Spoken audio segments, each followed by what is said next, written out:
Wait up, hold up. This isn't a dramatic breakup story. That's right.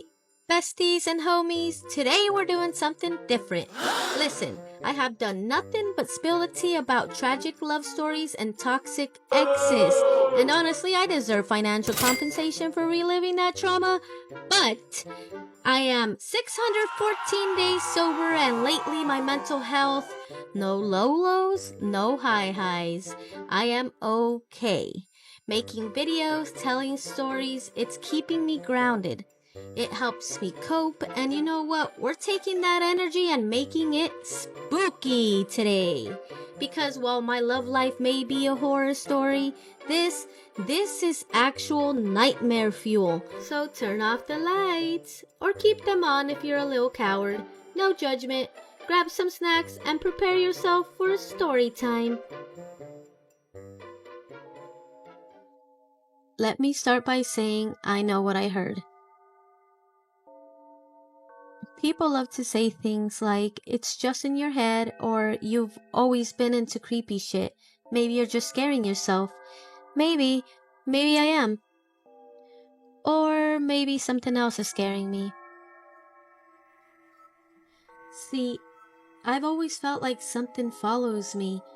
Not just in that, oh, this house gives me bad vibes kind of way, but in the no matter where I go, it finds me way. The kind of following where I can move states, change houses, sleep under a different roof, and still feel it lurking. Like I'm never really alone. And this is the first time I stopped being able to pretend it was all in my head. I was renting a place that was way too expensive. My parents were moving out of their house, the one they lived in for over 10 years, and they told me I could have it if I wanted it. It was cheap, it made sense. I knew going back there was a bad idea. Still, money talks.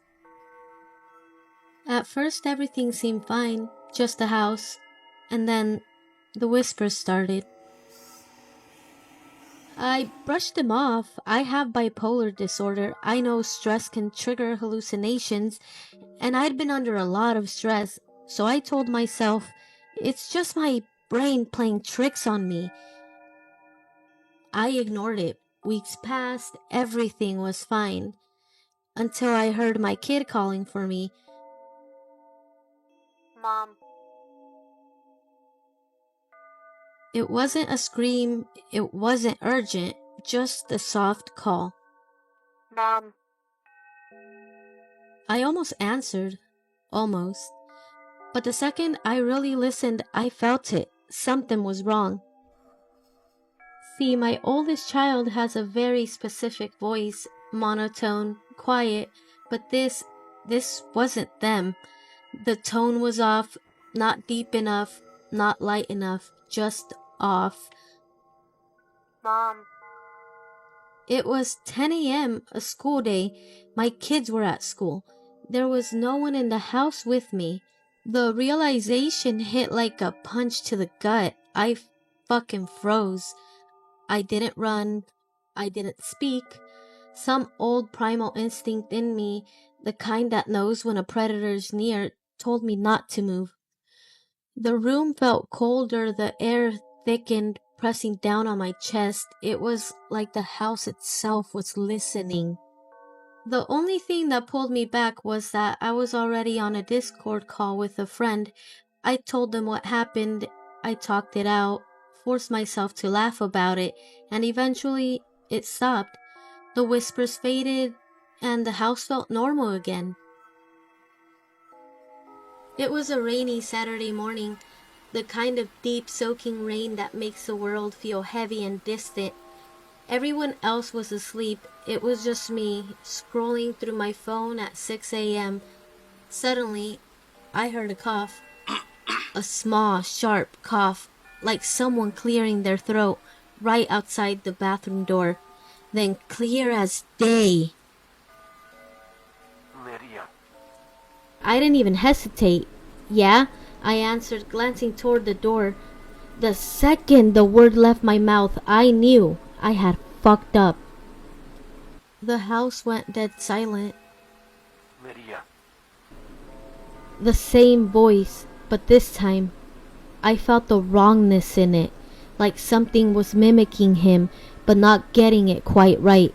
I couldn't move, couldn't breathe.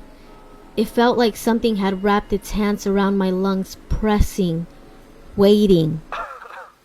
I ran straight to the living room where Gabriel was supposed to be, and there he was, completely passed out, snoring, exactly how I left him. It was not him who called my name. It was not him who was coughing behind that door.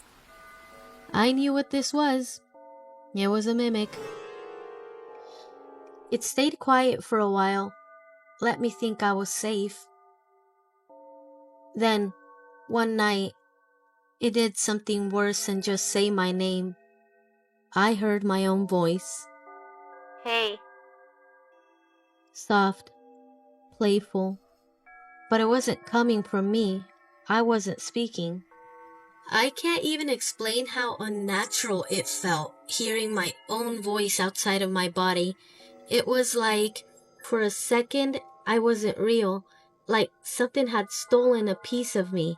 It was absolutely terrifying. One of my girlfriends actually heard it too. They were staying over, crashing on my couch, when they woke up shaking. Dude, I heard you calling out for me. It was like you were right in the room with me. That's when I knew it wasn't just my brain. It wasn't just paranoia. It was real. I don't have proof, no recordings, no video. Just my stories, my experiences. But I know what I heard. I know that sometimes when I least expect it, I still hear it. A cough, a whisper, a voice that sounds almost right. I try my hardest not to respond to it. I heard responding to it only gives it more power. You're not supposed to acknowledge it. So I ignore it. I pretend I don't hear my name in the empty house. And I pretend I don't wake up at 3 a.m. with the overwhelming feeling that something is standing just outside my door, listening, waiting, smiling. I don't like you. I don't like you. And that's gonna do it for today, guys. I had such a fucking blast writing, editing, and making this video for y'all. I voted. And guess what? I now have the subscribe button. I couldn't have done this without you guys. Every like, every comment, every follow, y'all made this happen. My little spooky squad, my chaotic gremlins, my ride or dies. This is because of you. So, smash that subscribe button if you can. It helps me upgrade my editing software, get better tools, and make even more banger videos for you guys. Plus, it makes me feel special. And who doesn't love feeling special? To my sober fam, my people struggling, my fighters, I see you. One day at a time. We got this. That's it. Like, comment, follow, do it all for your homegirl Lydia, and I'll catch y'all next time for another chaotic masterpiece.